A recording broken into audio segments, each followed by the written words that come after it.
Bright academy অ্যাপে log in করার জন্য লগ ইন উইথ গুগলে প্রেস করবেন।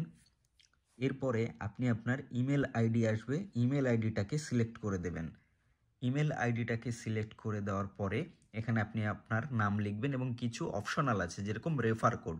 যদি আপনার কাছে কোনো রেফার কোড থেকে থাকে, যদি কেউ আপনাকে রেফার কোড দিয়ে দেয় সেটা এখানে বসাবেন, না হলে দেওয়ার দরকার নেই। সেরকম পিন কোড অর্থাৎ পোস্ট অফিসের যে কোড সেটাও কিন্তু এখানে অপশনাল, না দিলেও চলবে। সিটি নেম দেবেন বা ভিলেজ নেম যেটা দেবেন, আপনার মোবাইল নাম্বার দেবেন, ডেট অফ বার্থটা এইভাবে দিতে হবে।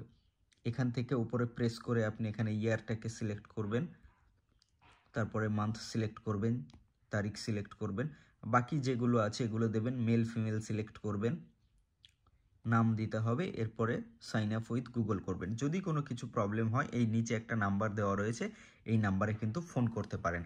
এভাবে দিয়ে সাইন আপ উইথ গুগল করলেই আপনার ব্রাইট একাডেমি অ্যাপে কিন্তু অ্যাকাউন্ট তৈরি হয়ে যাবে এবং ব্রাইট একাডেমি অ্যাপের সমস্ত সুযোগ সুবিধা কিন্তু আপনি চাইলেই ইউজ করতে পারবেন।